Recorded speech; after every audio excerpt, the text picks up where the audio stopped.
Do you know that mermaids are actually mentioned in the Bible? Let me tell you what one of the most important missing books from the Bible reveals about mermaids, and why throughout history there have been countless reports of what many people believe to be a mythical creature known as the mermaid. These beings have been documented in many ancient civilizations, each culture calling them by different names. However, all of them describe almost the same physical appearance. So we have to start asking ourselves, how real are these creatures? And when we look deeper, we can find the answer, because there is a hidden book that was once a part of the Bible that talks about mermaids and who they truly are. Let me explain. Over 2,000 years ago, ancient biblical scrolls were discovered in caves near Qumran. These scrolls are known as the Dead Sea Scrolls. They contain sacred texts that we still recognize today, such as the Book of Genesis and the Book of Isaiah, among others. But there was one book that had been completely kept out of the Bible for centuries, a book that was hidden from the public eye for a long time. This mysterious text is called the Book of Enoch. This ancient book expands on topics that the Holy Bible doesn't fully explain, including descriptions of heavenly beings, fallen angels, and even mystical creatures like mermaids, which I'll be talking about here. Enoch, the author of this book, was Noah's great-grandfather, so his writings hold a major place in biblical history. Yet the modern Bible does not include this book. The Book of Enoch answers many of the questions people have about the events and mysteries mentioned in the Holy Bible. And even though many Christians believe the current books of the Bible contain all the truth, they should understand that the Book of Enoch was discovered alongside the same sacred text that we already have. Those in authority decided to remove it from the canon, but that doesn't make it any less valuable. In fact, its exclusion might mean it contained knowledge that was never meant to be public. Now let's take a look at what this book actually says about mermaids. The Book of Enoch speaks about a mysterious group of beings, and these beings are the reason behind the creation of what we now call mermaids. The story begins with a group of angels known as the Watchers. These angels descended to earth and had relations with human women. This forbidden act resulted in the birth of the biblical giants mentioned in the Book of Genesis. If you've heard of the Watchers before, you may know that their actions had great consequences. The Watchers, the Nephilim, and the women who were involved with them all faced punishment for this unholy union. The Watchers were imprisoned in a place called Tartarus. The Nephilim were destroyed by the Great Flood. And the women who were involved with the angels were cursed. They became what we now call mermaids. 1 Enoch 19:2 says, "The women also of the angels who went astray shall become sirens." The word sirens can be interpreted in two different ways.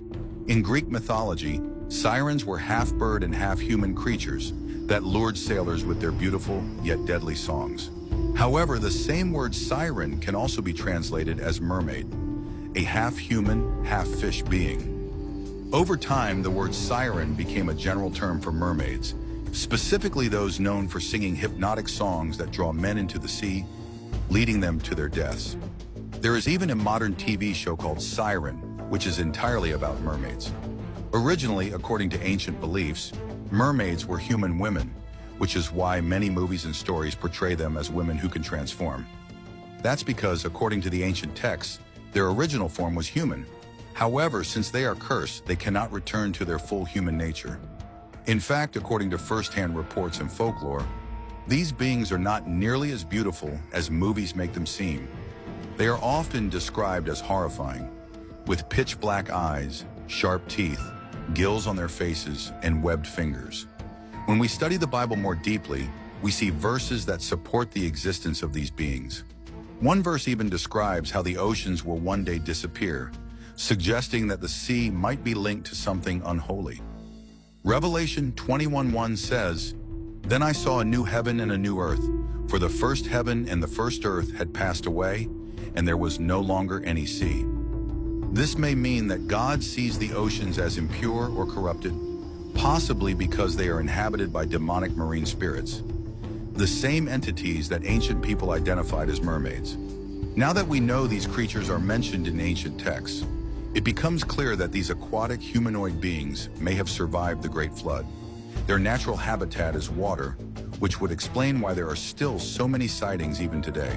Many first-hand accounts describe these creatures as demonic in nature. They lure sailors and fishermen from their boats in the middle of the sea, However, they aren't limited to the oceans. People have claimed to see them in lakes, rivers, and other bodies of water as well. Mermaids are often referred to as marine spirits, and their existence has been documented for thousands of years. Thousands of ancient civilizations, from Egypt to Mesopotamia, left behind depictions of fish-like humans. There's even an old Egyptian painting showing a battle between humans and aquatic beings. Coincidence or evidence? Ancient texts describe them as having psychic powers, like telepathy, communicating directly into the mind, and hypnosis through song. They could lure entire ships off course without speaking a word. One of the most chilling modern accounts tells of a woman who encountered something she'll never forget. She was swimming in a lake during a family picnic. She climbed onto a rock to rest, and suddenly the world went silent. No wind, no birds, no laughter. Out of the still water rose a figure, a woman's face with black almond-shaped eyes. It stared at her and spoke without moving its mouth. "I can make you jump into the water."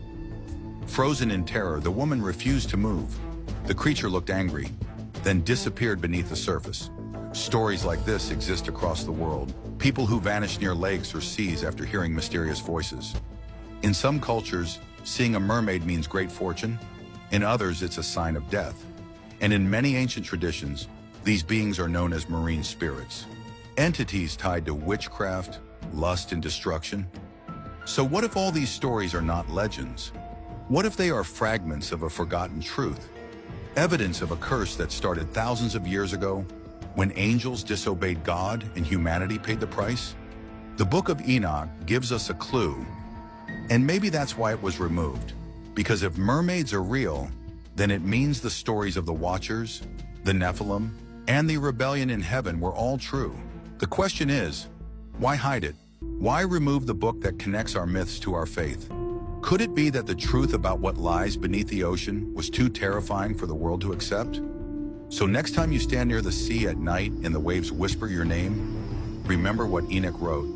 The women also of the angels who went astray shall become sirens. Maybe mermaids are not myths after all.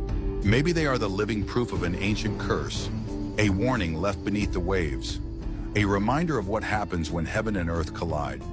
If you've ever experienced something strange in the water, share your story in the comments. I'd love to hear it. And if you want to explore more hidden truths and powerful revelations from the Book of Enoch, you'll find them all here on Epic Truth Seekers.